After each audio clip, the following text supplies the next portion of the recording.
Hello बच्चों, welcome back. I hope आप सबकी पढ़ाई बहुत अच्छी चल रही है और आप सब ठीक होंगे। ओके, चलो 100% useful paper tricks, paper solve करने के 5 तरीके आपके बोर्ड एग्जाम से पहले आपके लिए है। 5 पॉइंट्स जिनको आपको ध्यान में रखना है। कब? एग्जाम हॉल के अंदर, जब आपके सामने पेपर पड़ा होगा तब। अब क्या है वो 5 ट्रिक्स? चलो समझते हैं उन 5 बातों को जो आपके लिए होने वाली है हेल्पफुल पेपर सॉल्व करते वक्त। सबसे पहले, पेपर को पूरा पढ़ें। ये वेरी इंपॉर्टेंट है ना। मैं आप लोगों को ये नहीं कहूँगी एडमिट कार्ड लेके जाना चाहिए, साथ में एक्स्ट्रा पेन लेके जाने चाहिए, है ना। आपको इरेजर और स्केल भी लेके जाना चाहिए, यूनिफॉर्म पहन के जाना चाहिए। ये सारी बातें सुन सुन के शायद आपने पूरा साल निकाल लिया होगा और आप लोगों को अच्छी तरह से पता है ना। तो जो चीज़ें ऑलरेडी आपको पता है और जो सुन सुन के आप पक गए हो, बोर हो गए हो, हम उनकी बात नहीं करेंगे। हम इसके अलावा कुछ एक्स्ट्रा 5 बातों की बात करेंगे जो शायद आपने कभी नहीं, शायद सुनी होगी, और अगर सुनी भी है तो आपको उसकी इंपॉर्टेंस पता नहीं है, और मैं बताने वाली हूँ उसकी इंपॉर्टेंस क्या है, क्यों वो करना चाहिए। ओके, जैसे फर्स्ट पॉइंट है हमारा, पेपर को पूरा पढ़ें, है ना। अब ये तो आपने सुना ही होगा, कभी ना कभी आपके टीचर ने बोला ही होगा कि पेपर को पूरा पढ़ो पहले, है ना। कुछ बच्चों ने तो सुना ही होगा एटलीस्ट। अब उसको पढ़ने का क्या फ़ायदा है, क्यों पढ़ना चाहिए पेपर को पूरा?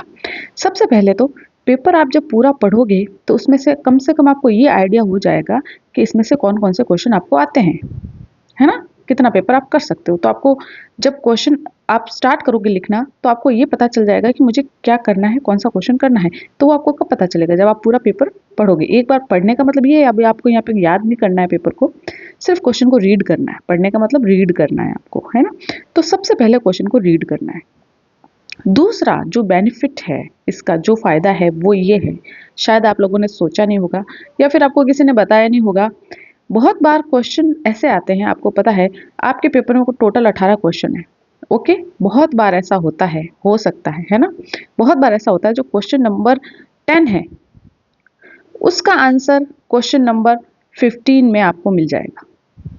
वो कैसे होता है? जैसे क्वेश्चन क्वेश्चन नंबर 10 है, कोई पोइट्री का कोई स्टांजा है, ठीक है, क्वेश्चन नंबर 10। अब आपने क्वेश्चन नंबर 10 किया, ठीक है, जैसे तैसे आपने उसको कर लिया, ठीक है, जो आपको आधा अधूरा जैसा याद था आपको, ठीक है, कैसा भी याद था। क्वेश्चन नंबर 15 पर आप आते हो, तब आपको पता चलता है ये तो वही है, उसका वही बात बोल रहा है जो इस क्वेश्चन नंबर 10 में थी, है ना। ये तो वही कह रहा है, वही क्वेश्चन पूछ रहा है, जो सेम क्वेश्चन है, लगभग इसका सेम क्वेश्चन है। और क्वेश्चन नंबर 15 में एक्चुअली स्टांजा है, क्वेश्चन नंबर 10 में इसी स्टांजे से निकल कर कोई क्वेश्चन है, और वो आपने कर लिया जैसे तैसे, है ना। लास्ट मोमेंट में आपको पता चलता है, जब आप नीचे करते करते 15 नंबर क्वेश्चन पे आते हो, तब आपको पता चलता है अरे इस स्टांजा के अंदर तो क्वेश्चन नंबर 10 का आंसर छुपा है ना। और क्या होता है? पैसेज होता है, ठीक है। जैसे आपकी एक अनसीन सीन पैसेज आता है, आपकी बुक में से एक पैसेज आएगा फ्लेमिंगो में से। वो पैसेज जिस चैप्टर में से आया है उसी चैप्टर का क्वेश्चन आपको नीचे देखने को मिल जाएगा, है ना। तो जब आप पूरा पेपर पढ़ोगे तब आपको ये पता चल जाएगा कि ये ऊपर जो पैसेज आया है इसी से संबंधित क्वेश्चन नंबर 17 जो है, इसमें से ही क्वेश्चन लिया गया है। क्वेश्चन मतलब उसी चैप्टर का है और उसका आंसर उस पैसेज में है। तो ऐसा भी कभी होता है कि क्वेश्चन में ही किसी का आंसर निकल जाता है, पैसेज और स्टांजा जो होता है उसका क्वेश्चन भी आपको अलग से कहीं क्वेश्चन नंबर 17, 18, 13, 15 में आपको लिखा मिलेगा। तो जब आप पूरा पैसेज, और अगर आप पेपर नहीं पढ़ते हो पूरा, तो आपको पता भी नहीं चलता है कि ऊपर जो वो स्टांजा दिया हुआ है, जो पैसेज दिया हुआ है, उसका उसमें आंसर है नेक्स्ट जो आपने जो 16-17 नंबर का जो क्वेश्चन है उसमें उसका आंसर। तो ऐसा होता है अक्सर, कभी कभी, है ना। तो आप एक बार पूरा पेपर पढ़ लोगे तो आपको आइडिया हो जाएगा कि पेपर का लेवल क्या है ना, और आपको कितना आता है। तो थोड़ा सा आपको समझ आ जाएगा। तो हमेशा पहले क्वेश्चन पेपर हमें बिल्कुल पढ़ना ही चाहिए और उसको समझना चाहिए कि क्या लेवल है और हमें कितना आता है इसमें से। ओके, तो ये तो था हमारा फर्स्ट पॉइंट। कभी भी क्वेश्चन नंबर डाल के चलो आपको पहला आता है तो आप पहला करने बैठ गए, है ना, दूसरा कर लिया आपने, तीसरा थोड़ा बहुत आपको याद था और वो आपने कर लिया, फिर आपको पता चलता है जो क्वेश्चन नंबर 10 है उसमें आंसर है क्वेश्चन नंबर 3 का। तो वो तो आपके एग्जैक्ट आप वहीं से तो कॉपी कर सकते थे, है ना। तो ये कब पता चलेगा आपको? ये तब पता चलेगा जब आप पूरा पेपर पढ़ोगे सबसे पहले। ओके, चलो नेक्स्ट। ओके, नेक्स्ट हमारा पॉइंट है, जो आंसर आता हो वही पहले करें। टाइम वेस्ट मत करो। ओके, तो करना क्या है बच्चों, आपको सोचने, पेपर हाथ में आते ही आप सोचने मत बैठ जाना कि क्या करूं क्या नहीं करूं, है ना। पहला नहीं आ रहा, दूसरा नहीं आ रहा, तीसरा नहीं आ रहा, अरे मेरे को तो 3 ही नहीं आ रहे, क्या करूं अब। तो आप सोचने बैठ जाओ, टेंशन लेने बैठ जाओ, प्रेशराइज कर दो अपने माइंड को पहले ही, है ना। तो आपको क्या करना है, सबसे पहले अगर आपको 17 नंबर का क्वेश्चन आ रहा है तो आप सबसे पहले स्टार्टिंग में गणेश जी का नाम लेके 17 नंबर क्वेश्चन का आंसर लिख दो, क्वेश्चन नंबर डाल के। बस आपको ध्यान क्या रखना है, क्वेश्चन नंबर सही डालना है। 17 नंबर क्वेश्चन आप सबसे पहले कर दो, ये आप कर सकते हो। ऐसा नहीं है कि क्वेश्चन नंबर 1 ही करना है, क्वेश्चन नंबर 2 पहले करना है, कुछ बच्चों को ये भी नहीं पता होता है ना। तो अगर आपको 16 नंबर सबसे पहले, आपने पेपर पूरा रीड किया, अब आपको पता है कि मुझे 16 नंबर बहुत अच्छे से आता है, तो आप जो क्वेश्चन आपको सबसे अच्छा आता है वो आप पहले करो, सबसे पहले, है ना। तो सबसे पहले आप वो वाले सारे क्वेश्चन कर दो जो आपको अच्छे से आते हैं, उसके बाद में वो करो जो थोड़े थोड़े आते हैं, ज़्यादा नहीं बट थोड़े थोड़े आते हैं, उसके बाद में वो करो। और सबसे लास्ट में वो करो जो आप सोच सोच के या फिर तुक्का मार मार के या फिर जैसे तैसे रिकॉल कर करके लिख रहे हो, वो सबसे लास्ट में करो। शुरुआत में ही ऐसे क्वेश्चन मत करना जो आपको बहुत जिसको याद करने में, जिसको रिकॉल करने में, रिकॉल का मतलब है वापस उसको दिमाग को बुलाना होता है ना, कि मैंने ये याद किया था, उसको याद करने में आपको जोर देना पड़े। ऐसे आंसर पहले मत करो, क्योंकि उनके गलत होने के, क्योंकि वो तो आधे ही सही होते हैं फिर, है ना, क्योंकि आपको अच्छी तरह से लर्न नहीं होते, वो याद नहीं होते हैं। तो इसलिए सबसे पहले वो क्वेश्चन आंसर करो जो आपको बहुत अच्छे से आते हैं। दूसरे नंबर पर वो करो जो आपको पता है कि काफ़ी अच्छा है, मतलब ठीक है, पूरा सही नहीं तो मेरे को थोड़ा बहुत याद है। और सबसे लास्ट में वो करो जो आप यहाँ पे या तो तुक्का मारने वाले हो, है ना, या फिर आप जैसे तैसे उसको पूरा करने वाले हो। ओके, तो ये है अपना सेकंड पॉइंट इम्पोर्टेंट। अब है अपना तीसरा और इम्पोर्टेंट पॉइंट, फॉर्मेट्स के भी नंबर मिलते हैं, आंसर को अच्छे से लिखो, एक्स्ट्रा मार्क्स पक्के।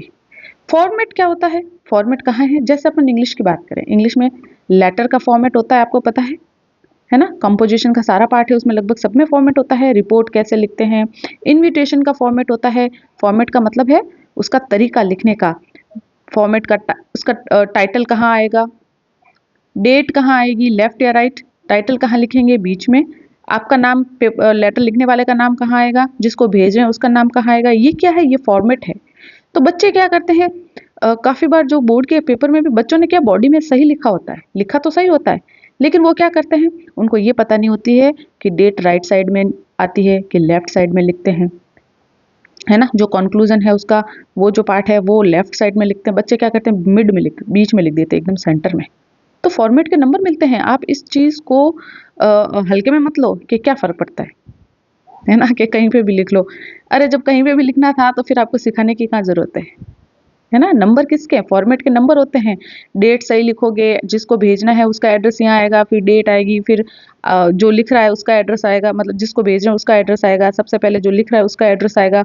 तो इस तरह से ये निश्चित स्थान होते हैं इनके। तो इस चीज़ का आपको ध्यान रखना है, कहीं पे भी नहीं लिखना होता है।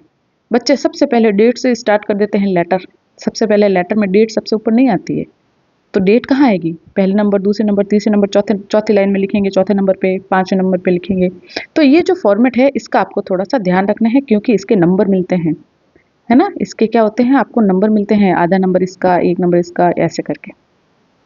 भले ही आपने बॉडी में बहुत कुछ अच्छा लिखा हो, लेकिन अगर फॉर्मेट गलत है तो वो आपका गलत हो जाएगा। तो फॉर्मेट का ध्यान रखना हमेशा। ओके, चलो next, very important, use elimination method, मुश्किल एमसीक्यूज में इजी ऑप्शन ढूंढो।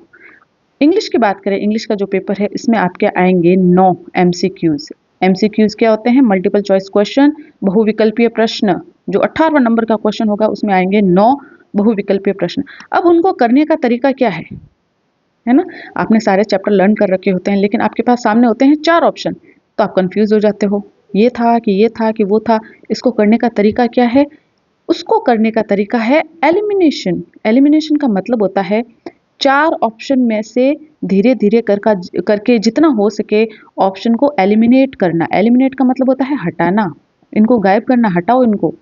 जब आपके पास अबसद वाला क्वेश्चन हो तो उसको डायरेक्ट ना करके, अगर आपको नहीं आ रहा है, पक्का नहीं है, 100% श्योर नहीं हो आप, तो आपको क्या करना है, तो आपको ये वाला मेथड यूज करना है। कैसे करोगे, जैसे यहाँ पे कोई क्वेश्चन दिया हुआ है, 4 ऑप्शन है, आपको नहीं पता कि सही आंसर क्या है, सही ऑप्शन कौन सा है वो आपको पता नहीं है, ठीक है, कोई बात नहीं।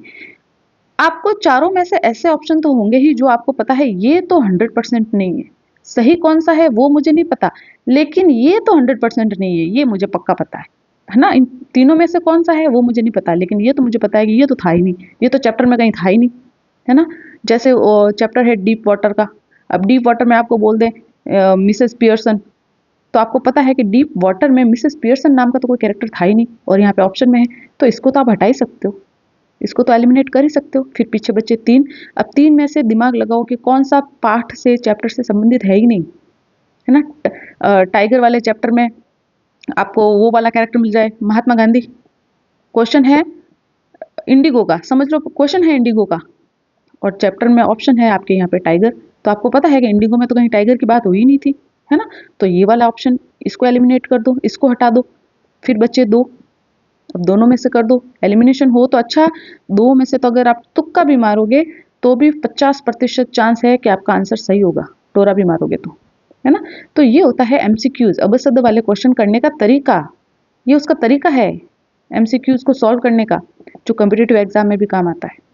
ओके, चलो नेक्स्ट, ये खासकर इंग्लिश के लिए है आपके, क्या है, हर वर्ड का हिंदी अनुवाद जरूरी नहीं है, सिर्फ मीनिंग समझो तो मार्क्स पक्के आपके। कैसे, इसका क्या मतलब है, इसका मतलब ये है, बच्चे क्या करते हैं पूरे क्वेश्चन का वर्ड टू वर्ड हिंदी निकालने बैठ जाते हैं उस क्वेश्चन को समझने के लिए, इसका मतलब क्या है, इसका मतलब क्या है ना। तो बच्चों आपको इंग्लिश के पेपर में, और ये खासकर किसके साथ होता है, वो रूरल एरिया के बच्चे जो हमारे हैं, जिनका बेस थोड़ा कमजोर होता है, जिनको इतनी इंग्लिश नहीं आती है, ठीक है। तो अब क्या करना है, ये पूरी लाइन है, ये एक सेंटेंस है, इसका मतलब क्या है, इसका हिंदी में मतलब क्या है, इसका हिंदी में मतलब, और सारे वर्ड्स का हिंदी में मतलब जरूरी नहीं है कि अरे मुझे तो इसकी स्पेलिंग आती नहीं है, अब मैं क्या करना है मुझे इसमें, कोई बात नहीं, आपको हर स्पेलिंग का मतलब पता हो ये जरूरी नहीं है, इस क्वेश्चन को समझने के लिए आपको वर्ड टू वर्ड हिंदी में मतलब पता करने की कोई जरूरत नहीं है, जितना आपको पता है इस पूरी लाइन में, जितने वर्ड्स का मतलब पता है, जो नहीं पता है उसको छोड़ दो, ये नहीं पता, ये नहीं पता, ये भी नहीं पता, जिनका पता है, ठीक है, उसको लो और सोचो और बनाओ क्वेश्चन, खुद अपना दिमाग लगाओ, थोड़ा कॉमन सेंस लगा के भी क्वेश्चन का पता लगाया जा सकता है कि ये क्या पूछना चाह रहा है ना। तो उसको लेके बैठो मत, या डिप्रेशन में मत चले उधर, टेंशन लेने मत बैठ जाओ, अरे मुझे तो इनका मतलब पता ही नहीं, अब क्या होगा, कोई बात नहीं, जो पता है उनको डालो कुकर में, उनकी खिचड़ी बनाओ, और थोड़ा सा कॉमन सेंस लगाओ कि ये क्या पूछना चाह रहा है ना। अब क्या पूछेगा, चैप्टर से संबंधित ही तो पूछेगा, उससे बाहर थोड़ी पूछेगा, इतना था नहीं, तो जितने शब्दों का मतलब आपको पता है उससे आप कॉमन सेंस अपना थोड़ा सा बुद्धि लगा के भी क्वेश्चन निकाल सकते हो कि ये क्या पूछना चाह रहा है, और डायरेक्ट आंसर लिख सकते हो। एक दो वर्ड की स्पेलिंग अगर नहीं आती, उसका मीनिंग अगर नहीं आता तो कोई ज़रूरी नहीं है, तो भी आपका आंसर सही हो सकता है ना। चलो, तो थोड़ी सी इसकी प्रैक्टिस करना, आपको समझ आ जाएगा कि जब आपके सामने कोई क्वेश्चन आता है तो हर एक वर्ड की हिंदी आए कोई ज़रूरी नहीं है, जितना वर्ड आपको, जितनी हिंदी आ रही है, जितने शब्दों का मतलब पता है, बस उन्हीं को पकड़ो और दिमाग लगाओ कि ये क्या पूछना चाह रहा है, बस इतना काफ़ी है ना। और इतना कोई टफ वर्ड आते भी नहीं है क्वेश्चन में वैसे। ओके, चलो नेक्स्ट। तो बच्चों ये थे अपने 5 तरीके पेपर को थोड़ा सा समझने में और उसको थोड़ा सा सॉल्व करने में आपकी हेल्प करेंगे। अगर आपने ये तरीके समझ लिए तो डेफिनेटली आपकी थोड़ी सी हेल्प होगी पेपर में, है ना, पेपर करने में। चलो, मिलते हैं नेक्स्ट वीडियो में कुछ नए आपके लिए ट्रिक्स लेके। ओके, चलो बाय।